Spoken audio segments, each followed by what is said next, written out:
Il y a une fonction de synthèse vocale intégrée dans le iPad. Pour l'activer, il faut aller dans Réglages. Dans Réglages, c'est dans la fonction d'accessibilité ici. Alors là, je m'arrête juste pour vous dire, allez fouiller là-dedans. C'est même au-delà de la synthèse vocale, il y a vraiment beaucoup de choses, souvent des choses qui vont faire notre affaire sans qu'on s'y attende. Alors, il y a beaucoup de menus et de sous-menus. Ça peut être très pratique. Ce qui nous intéresse pour cette vidéo, c'est le contenu énoncé, ici. Alors, une fois qu'on est dans le contenu énoncé, on a plusieurs options.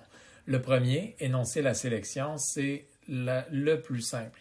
Dans le fond, ce qu'on fait avec énoncer la sélection, c'est qu'on vient sélectionner du texte et ensuite, on a l'option, au lieu de simplement copier-coller, par exemple, on a l'option d'énoncer ce qui est sélectionné.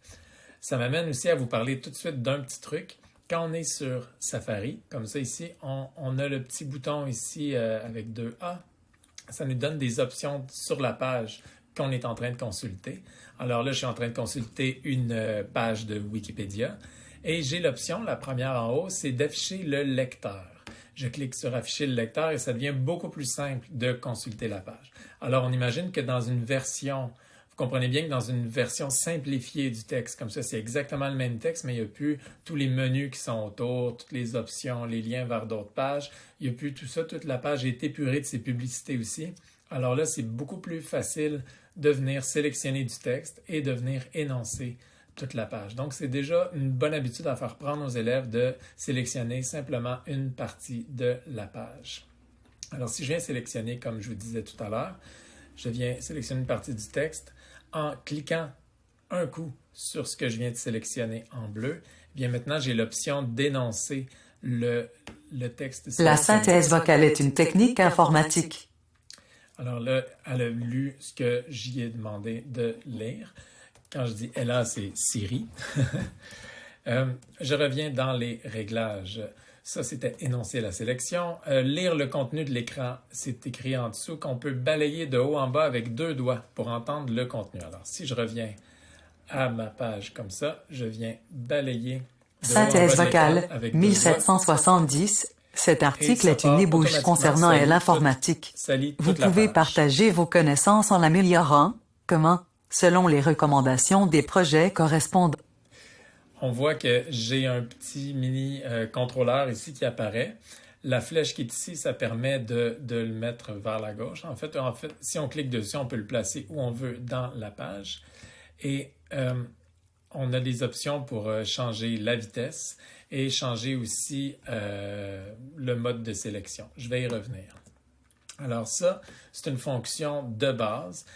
En utilisant 2 doigts de haut en bas de l'écran, eh bien, automatiquement, peu importe où on est dans l'iPad, ça va lire le contenu de l'écran. C'est comme un geste de base, une fois que cet interrupteur est activé, qui permet de lire tout le temps, peu importe où est-ce qu'on est, le contenu de la page. Le contrôleur d'énonciation. Alors là, le contrôleur, c'est le petit contrôleur qu'on voyait tout à l'heure. Le contrôleur, en l'activant ici, ça permet qu'il soit toujours disponible à gauche comme ça, qu'il soit toujours comme prêt à être utilisé. C'est une fonction comme ça qui nous donne accès au fond à ce qu'il y a dans l'écran. Ça peut être pratique pour les élèves d'avoir le contrôleur à côté, comme ça il est comme toujours prêt à utiliser. Le doigt qui pointe, ça permet, une fois qu'on clique là-dessus, ça permet de lire ce sur quoi contrôleur d'énonciation. Oui. Donc là, je viens de cliquer sur contrôleur d'énonciation ici, avec le doigt qui est activé, mais ça lit ce que je pointe. Toutes ces options-là, ça peut être affiné un peu, c'est ici qu'on les décide. Mais moi, je ne veux pas que le contrôleur soit affiché tout le temps, alors j'enlève l'interrupteur ici. De toute façon, je peux toujours balayer le contenu de mon écran avec 2 doigts et je peux aussi le sélectionner du texte en bleu et cliquer sur énoncer. Mais si on veut que ce soit toujours affiché, on n'a qu'à cliquer sur cet interrupteur-là. Surligner le contenu. Eh bien là, une fois qu'il est en train de lire, est-ce qu'on veut qu'il surligne chaque mot? Est-ce qu'on veut qu'il surligne les phrases ou les deux? Quand on fait sur les deux, ce qui arrive, c'est qu'il va lire, je vais revenir à ma page ici. Alors, ce qu'il fait, c'est que quand Synthèse vocale, page, 1770. Cet article est une ébauche concernant l'informatique. Vous pouvez partager vos connaissances en l'améliorant. Comment? Selon les recommandations des projets correspondants.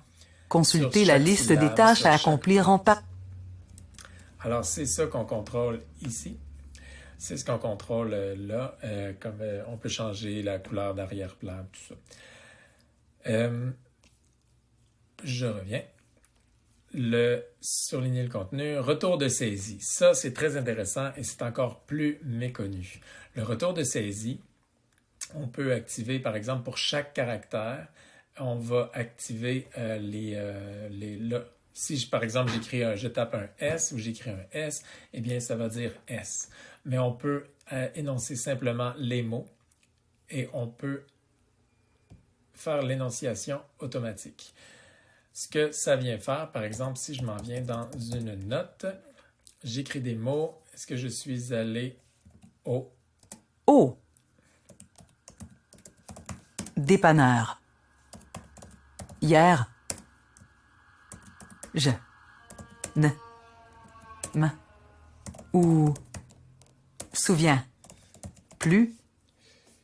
Alors, vous voyez qu'on peut, comme ça, utiliser l'écriture comme ça vient confirmer à un élève qui aurait de la difficulté à écrire, ça vient confirmer le son de ce qu'il a écrit. Donc, ça peut être très pratique. Je pense, par exemple, à des élèves immigrants, parfois, qui ne sont pas certains exactement de ce qu'ils ont écrit. Tout ça, ça peut vraiment aider à faire des textes où ils voient les mots sont dits à mesure qu'ils sont écrits. Alors ça peut être intéressant. Ici, on peut décider de la voix. Évidemment, il n'y a pas, c'est méconnu ça aussi, là, mais si on reste dans les catégories français, il n'y a pas simplement la voix de Siri que tout le monde connaît. Il y a aussi Thomas, qui est un comédien connu au Québec. Tout ça. Tu sais, il y a d'autres voix comme ça qu'on peut utiliser pour dicter la voix.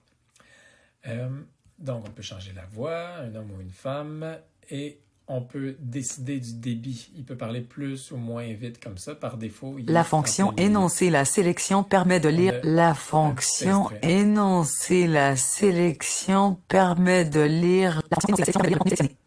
On voit que le lapin... La fonction énoncer la sélection permet de lire le contenu sélectionné.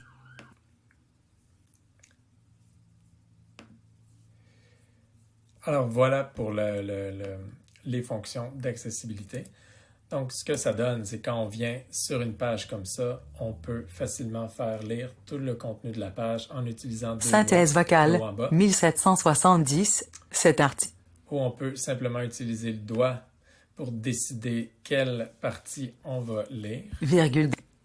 Donc, en utilisant le doigt comme ça vient lire les parties comme une technologie permettant de construire des interfaces vocales.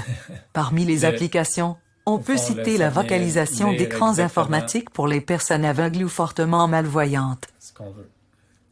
Alors, voilà pour la synthèse vocale. C'est intégré partout dans le iPad. Là, je vous ai montré ça sur Safari, mais ça fonctionne sur n'importe quelle application. Si je m'en viens ici comme ça et que je j'écris des mots. Est-ce que je suis allé au dépanneur hier? Je ne me souviens plus. Alors, ça fonctionne, ça aussi. Donc, ça vaut la peine d'intégrer ça. C'est disponible partout avec tous les iPads de n'importe quelle génération.